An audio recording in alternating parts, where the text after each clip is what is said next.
पहलगाम दहशतवादी हल्ल्यामागे पाकिस्तानच्या हाशिम मुसाचा हात असल्याची माहिती। तपास संस्थांच्या सूत्रांनुसार मुसानेच दहशतवाद्यांना ट्रेनिंग दिलं होतं।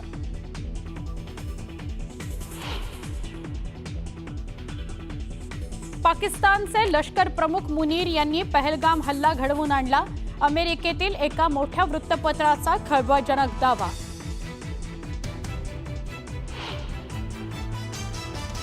जम्मू काश्मीरमधील 48 पर्यटन स्थळं बंद करण्याचा निर्णय। शोध मोहीम सुरू असल्याने सुरक्षेच्या कारणास्तव 87 पैकी 48 ठिकाणी पर्यटन बंदी।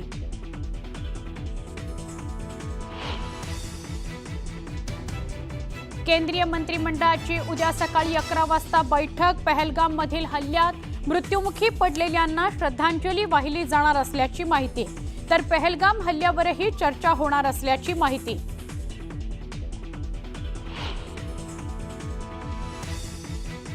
पहलगाममधील दहशतवादी हल्ल्याचा आणखी एक व्हिडिओ समोर। झिपलाईन करणाऱ्या पर्यटकाच्या सेल्फी कॅमेऱ्यात कैद झाला दहशतवाद्यांचा नरसंहार, तर झिपलाईन ऑपरेटरला चौकशी करता NIAनं घेतलं ताब्यात।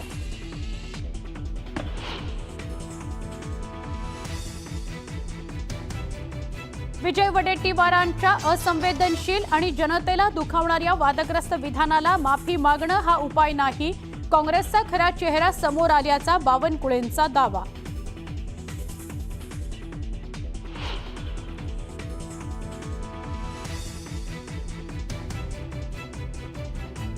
राज्य मंत्रिमंडळाची आज दुपारी 12 वाजता मंत्रालयात बैठकीत काय निर्णय होतो, काय विषय चर्चेत येतात हे बघणं महत्त्वाचं।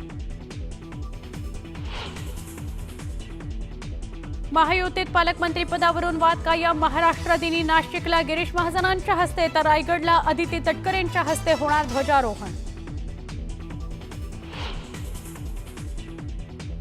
पंतप्रधान नरेंद्र मोदी 1 मेला मुंबई दौऱ्यावर। मुंबईच्या BKCतील जिओ कन्व्हेन्शन हॉलमधील कार्यक्रमाला लावणार उपस्थिती।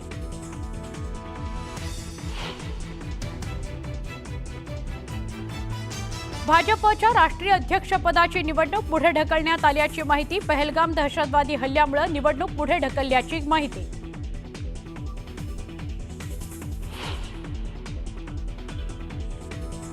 मुंबईतील वांद्रे भागातील लिंकिंग रोड भागात एका शोरूमला राजकीय भीषण आगीवर नियंत्रण मिळवण्याचे शर्थीचे प्रयत्न। अग्निशमन दलाच्या गाड्या घटनास्थळी।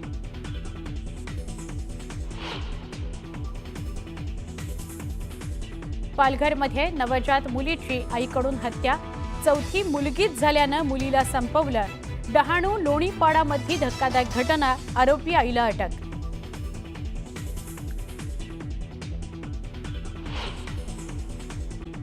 बातम्या सुपरफास्ट 100। भारतीय जनता पक्षाच्या राष्ट्रीय अध्यक्षपदाची निवडणूक पुन्हा एकदा पुढे ढकलण्यात आली आहे। पक्षश्रेष्ठींनी हा निर्णय घेतलाय।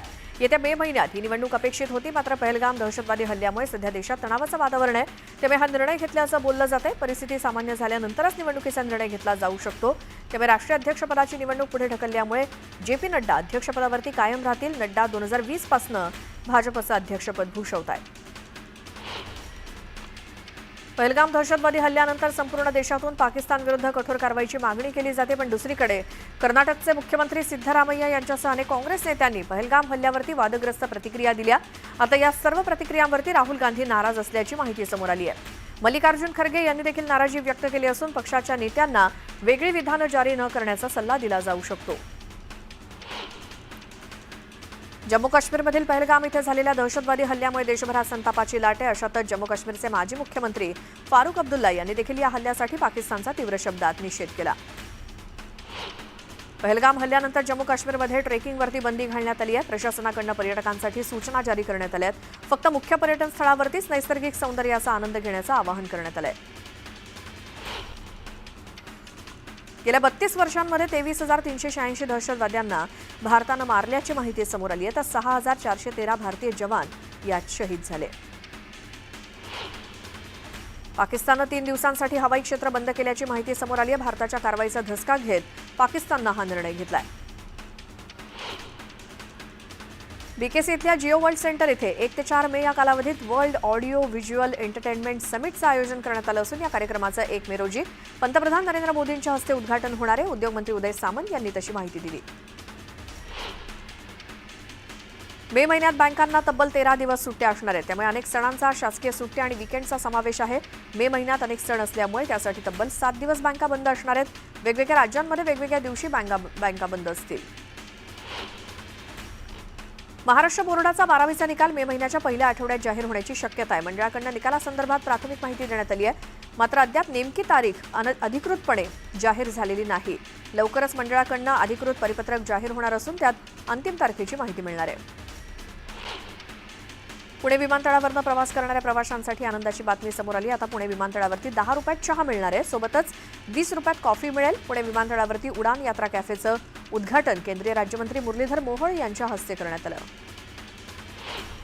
मुंबईला पाणीपुरवठा करणाऱ्या 7 धरणांमधील पाणीसाठ्यात कमालीची घट झाली असून केवळ 25%च पाणीसाठा उरलाय.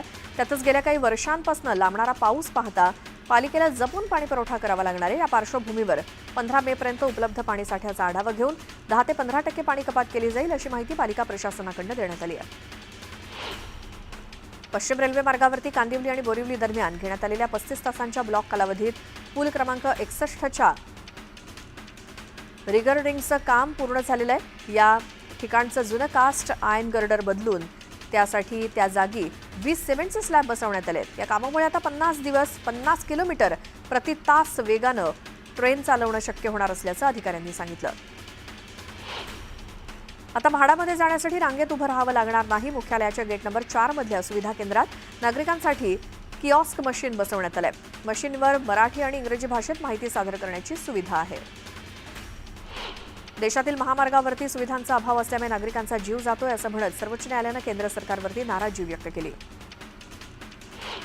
मुंबईत येत्या सप्टेंबर ते ऑक्टोबर दरम्यान म्हाडाकडनं 5,000 घरांची लॉटरी काढली जाणार आहे. म्हाडाचे उपाध्यक्ष संजीव जयस्वाल यांनी तशी माहिती दिली. ड्रंक अँड ड्राईव्ह करणाऱ्यांविरोधात धडक कारवाई करत 4 महिन्यात 245 वाहन चालकांविरोधात दखलपात्र गुन्हे नोंदवण्यात आलेत. तर 2,539 चालकांवरती दंडात्मक कारवाई करण्यात आली आहे. 4 महिन्यात आरटीओनं 805 मद्यधुंद वाहन चालकांचे परवाने रद्द करत निलंबित केले. ऑल इंडिया सराफा असोसिएशननं जारी केलेल्या माहितीनुसार राजधानी दिल्लीमध्ये सोमवारी सोन्याचा भाव 1,000 रुपयांनी घसरला. त्यामुळे सोन्याचा दर 98,400 रुपये प्रति 10 ग्रॅमवरती गेलाय. रत्नागिरी जिल्ह्यातल्या 7,753 लाडक्या बहिणी अपात्र ठरल्या आहेत. त्यामुळे सरकारचे 1,16,29,500 रुपये वाचणार आहेत.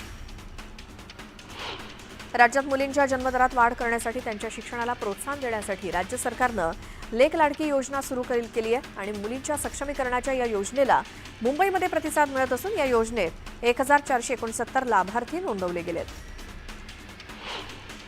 रायगड जिल्ह्यात सागरी सुरक्षा राखण्यासाठी पोलिसांनी 36 तासांचं सागर कवच अभियान आज सकाळी 6 वाजल्यापासून सुरू केलंय. या अभियानात जिल्ह्यातील सागरी किनारी भागांमध्ये एकूण 13 चेकपोस्ट तपासी नाके तयार करून पोलीस आणि सागरी तटरक्षक दलाचे जवान तैनात करण्यात आले आहेत. तसंच संशयित व्यक्ती आणि वाहनांची तपासणीही सुरू केली आहे. विमान प्रवाशांच्या संख्येत प्रत्येक महिन्याकाठी विक्रमी वाढ नोंदवली जाते. नुकत्याच संपलेल्या मार्च महिन्यात देशात 1,45,00,000 लोकांनी प्रवास करत आणखी एका विक्रमाची नोंद केली. गेल्या वर्षीच्या मार्च महिन्याच्या तुलनेत विमान प्रवाशांच्या संख्येत झालेली ही वाढ 8.79% असल्याची आकडेवारी समोर आली आहे.